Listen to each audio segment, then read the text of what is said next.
Halo semuanya, para viewers Kacamata Bisnis. Sesuai dengan apa yang saya sampaikan sebelumnya, Kacamata hadir dalam nuansa baru. Kita akan bicara soal bisnis.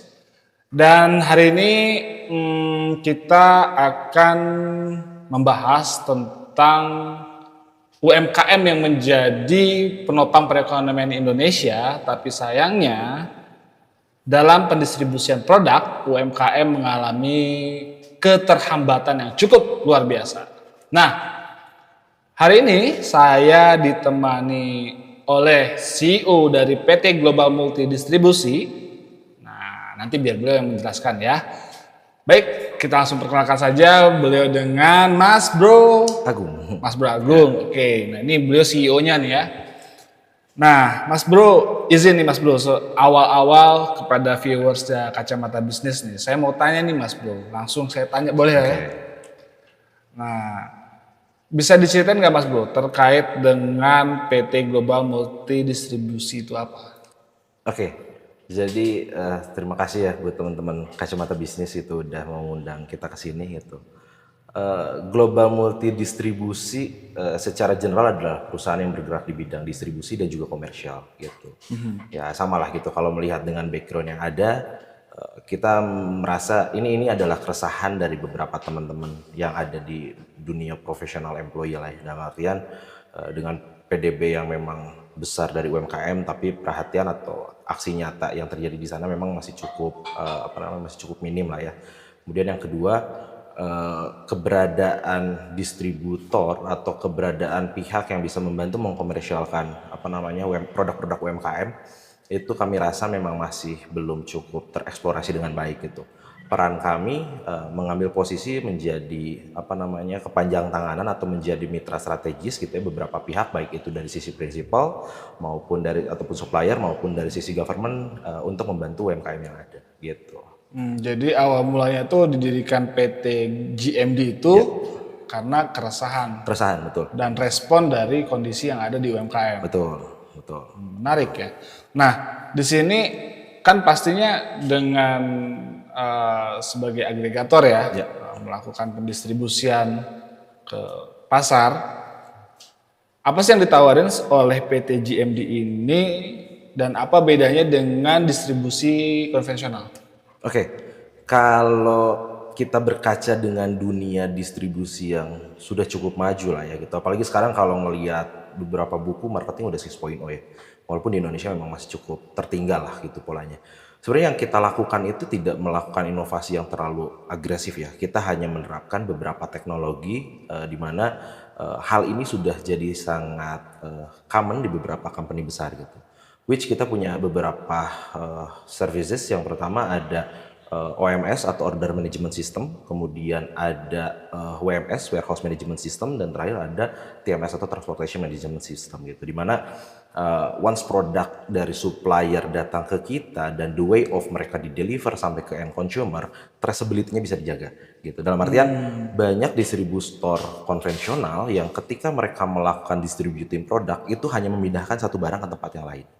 Nah, kami berdiri tidak hanya memindahkan barang, tapi keberlanjutan barang pun menjadi fokus utama kami gitu. Jadi berbicaranya tidak hanya yang penting ada data atau yang penting barang terkirim, tapi bagaimana kita bisa memetakan berdasarkan dari lokasi yang memang sesuai dengan produknya, terus kita mensegmentasikan si consumernya seperti apa, sampai ke level beberapa prinsip yang udah masuk ke kita terkait dengan brand communication mereka, brand essence, dan value dari si produk tersebut itu kita bantu touch ke arah sana gitu. Ini luar biasa banget ya, ini CEO-nya masih muda membuat suatu konsep bisnis sebagai agregator untuk UMKM dengan tadi ya konsep distribusi yang cukup menurut saya modern ya.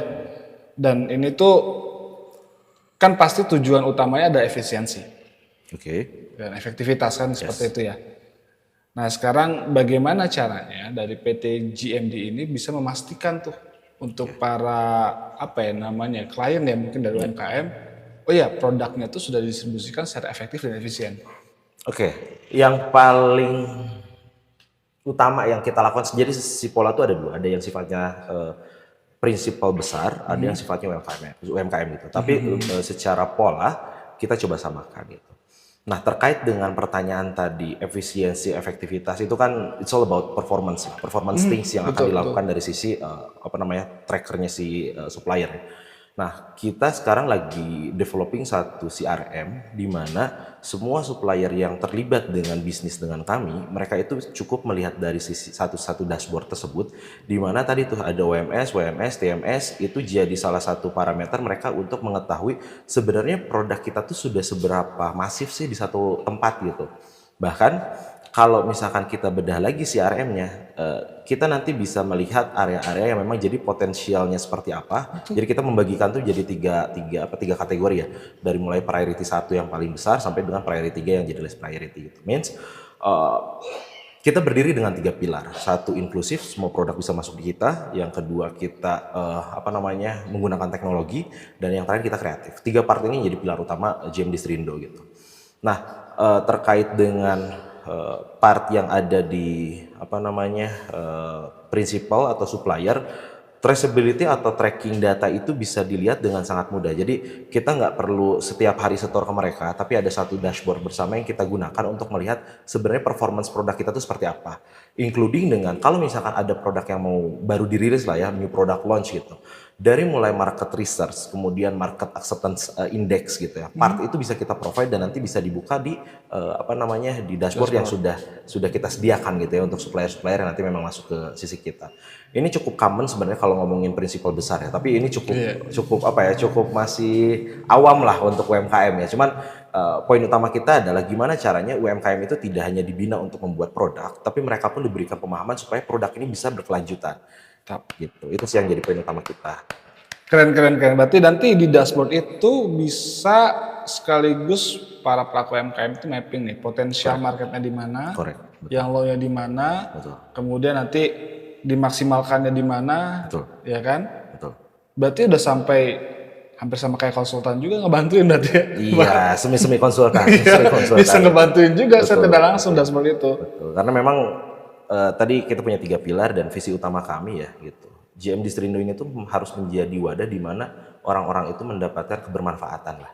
Jadi polanya itu bukan tentang keuntungan semata ya, tapi gimana caranya kita memberikan impact yang jauh lebih besar lah gitu.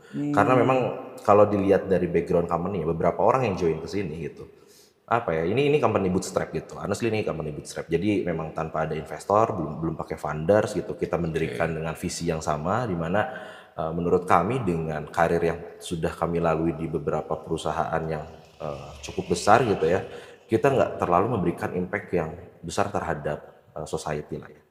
Which ada sedikit keresahan yang sebenarnya ini tuh bukan hanya karena uang semata, tapi akan jauh lebih bermanfaat ketika keberadaannya GMD gitu ya di tengah-tengah masyarakat bisa membantu dan bisa menyelesaikan permasalahan yang ada di mereka. Which saat ini mereka, apalagi Kota Bandung lah ya, Kota Bandung udah cukup jago lah ya mereka bikin produk gitu.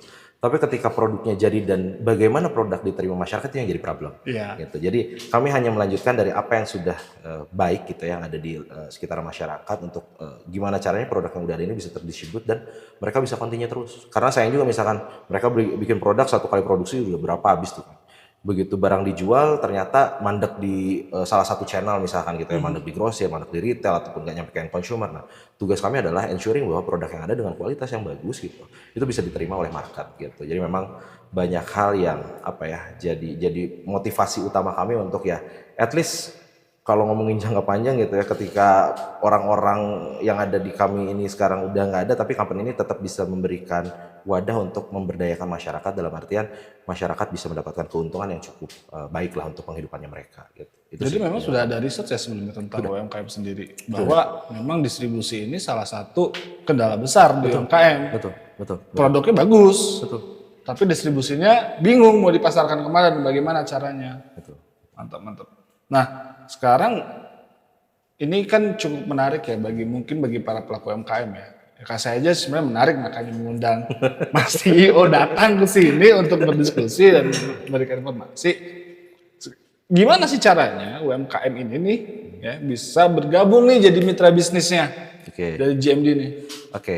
Jadi memang kita pun sekarang sedang menjajaki lah ya dengan beberapa stakeholders dari sisi government melalui lembaga pemberdayaan masyarakat gitu ya, di mana kedepannya kita akan melakukan due diligence lah. Jadi sekarang tuh memang sudah ada data yang diberikan kepada kami, dan yang kedua juga nanti kita akan coba membuka gitu ya untuk memang UMKM yang sifatnya potensial untuk bisa dilakukan due diligence. Dalam artian ada beberapa parameter yang nanti akan kita klasifikasikan.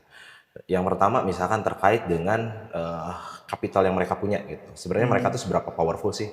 Yang kedua dari sisi willingness to expansion gitu. Mereka siap nggak sih kalau kita stretch? Karena ini kan akan keluar dari ya changing behavior tuh kan it's a hard way gitu Iya, ya. iya, iya. Jadi mereka harus mau nge-push diri mereka untuk jauh lebih besar gitu. Itu part yang kedua. Dan yang terakhir dari sisi kami akan melihat secara proyeksi finansial ke depannya gitu ya dari sisi productivity-nya mereka itu akan seberapa jauh.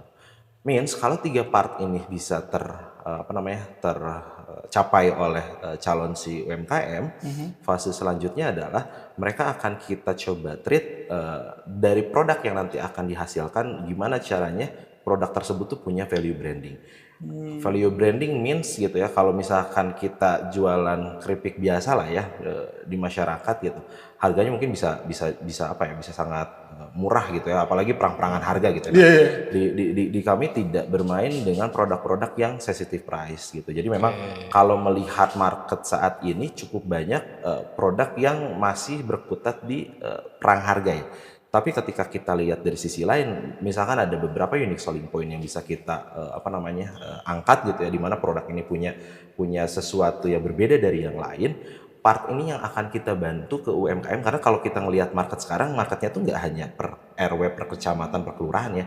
Gitu. Pola kita kerjasama dengan LPM, once misalkan si mitra ini bergabung dengan kami, produknya bisa masuk ke marketplace gitu kan, including dengan nanti kita akan coba kolaborasi dengan pemerintahan untuk pemenuhan perizinannya lah ya. Karena yang paling sederhana ya PIRT, setidaknya harus ada PIRT halal, kalau yang lebih advance-nya nanti ada di BPOM ya kan. Jadi itu salah satu channel yang nanti akan kita pakai. Channel yang kedua adalah channel modern trade gitu, which kita beberapa kali sudah as a profesional dulu ya, belum bukan misalnya kita udah coba udah pernah memasukkan produk-produk ke modern trade yang cukup ternama lah. Jadi bukan impossible untuk barang-barang mereka ini bisa diabsorb dengan skala yang lebih besar gitu. Dan yang ketiga gitu ya, ada di partnya general trade atau misalkan di retail di warung. Nah, part itu pun nanti kita akan coba bantu gimana go to market yang bagus untuk produk ini bisa diakses sama masyarakat gitu. Jadi memang cara sederhananya adalah either nanti masuk dari LPM atau nanti kita akan sediakan website yang memang untuk login si UMKM ini, dan kita nyebut ini tuh satu social movement ya. Namanya warga GMD namanya. Warga GMD GMD. gitu. Jadi warga GMD itu satu platform, nanti di web juga harusnya di dalam waktu dekat kita udah launching gitu ya. Itu yang akan jadi hot leads yang akan kita follow up. Tapi di sisi lain, kalau misalkan mitra-mitranya sudah bergabung dengan LPM ya itu bakal bisa kita provide ya. Walaupun di fase 2025 ini angka kita belum terlalu besar sih. Angka kita tuh around 3.000 sampai 4.000-an UMKM lah yang nanti kita bisa absorb gitu ya. Dengan catatan mereka memang pas due diligence, kemudian dari sisi mereka juga willing untuk bisa mengekspansi model bisnis yang mereka punya gitu.